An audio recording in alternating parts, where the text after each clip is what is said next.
project, instead of going about and creating various smaller learning activities or bookmarks, we instead decided to tackle creating an entire book that mentors could give to their students to help them learn kindness words through short stories and coloring and word activities. This still connects to the Sustainable Development Goals through quality education by providing well-made learning materials. We also spoke briefly with our community partner at the Rock Center, and she shared with us some ideas and feedback for the activity book, told us about other children's books in the library that we could look into for inspiration. We feel that this book is important because it engages students through its mix of learning activities and short story, allowing students who favor learning through reading or learning through activities can both be satisfied with the same learning material.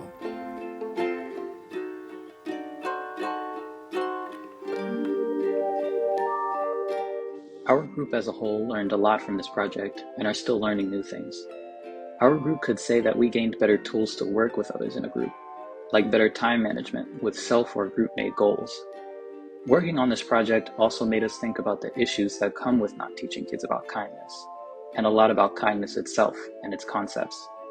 This includes how integral it is for children's development to learn these basic concepts, which include sharing, empathy, and cooperation, so that they can better navigate through life in a way that is healthy and meaningful, and avoid the mental health risks that could come with not teaching these concepts. If we could hope for something to be taken away from our project, we would want the basic concepts of kindness taught in each chapter of our book to linger in the minds of our readers, so that they can integrate these concepts into their everyday lives. Associating is the most basic element of engagement. Throughout this project, the 5 of us came together, researched, and shared ideas on how to serve a joint purpose of spreading kindness in our community. After starting to communicate with each other, we moved on to serving. This was when we started putting our ideas together and putting in the hours dedicated to writing our stories, drawing pictures, and creating kindness activities for the children we will eventually give these coloring books to. Though we haven't moved on to physically giving these books to our audience yet, the idea of giving was and will continue to be a driving force in our project. We genuinely want to use this coloring/activity book to benefit the kids we give it to and strive to motivate them to continue spreading kindness throughout their community.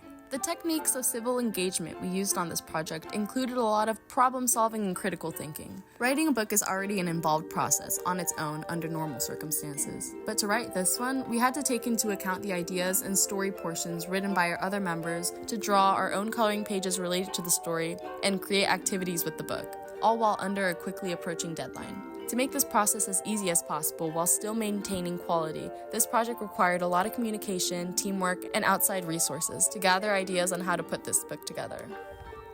Our group as a whole started off closer to the volunteer role of the active citizen continuum. Throughout our project, we got closer to becoming conscientious citizens by researching our topic of kindness, why it's important, its effect on our youth, how we can easily display it in our everyday lives, etc., and using this information to determine the root causes of our issues surrounding negativity and lack of kindness and brainstorming solutions. At this point in our project, our group has reached the active citizen role, not only because this book we're distributing, but also because each group member has taken what they've learned from their experience writing and producing this coloring activity book and applied it to their lives. We can confidently say that we all bring in extra sprinkles of kindness to ourselves and others in our daily lives. Our purpose is to encourage empathy and understanding in kids of all ages by making kindness and education entertaining and approachable. We want to foster excellent behavior in the future and sow the seeds of kindness early on with this activity book we create. Our primary objectives are to provide high-quality education, inclusive and peaceful societies via the use of effective teaching resources like our activity storybook. By collaborating to generate concepts and materials for the books, we have achieved half of our objective. Nevertheless, much more work has to be done before it can be completed and given to students. Some of our ideas at some point didn't work out, but we haven't truly faced any failure moments during the creating process yet. But we understand that challenges may arise at any point in time, and we are prepared to work together to figure out a solution. Our greatest accomplishment is the profound satisfaction knowing that we can have the chance to possibly make a positive impact on children's lives. Creating something truly useful for children to learn and develop ways to spread empathy, kindness, and understanding is something that genuinely is rewarding for us. And understanding one another means a lot and makes us want to continue moving forward with our goal.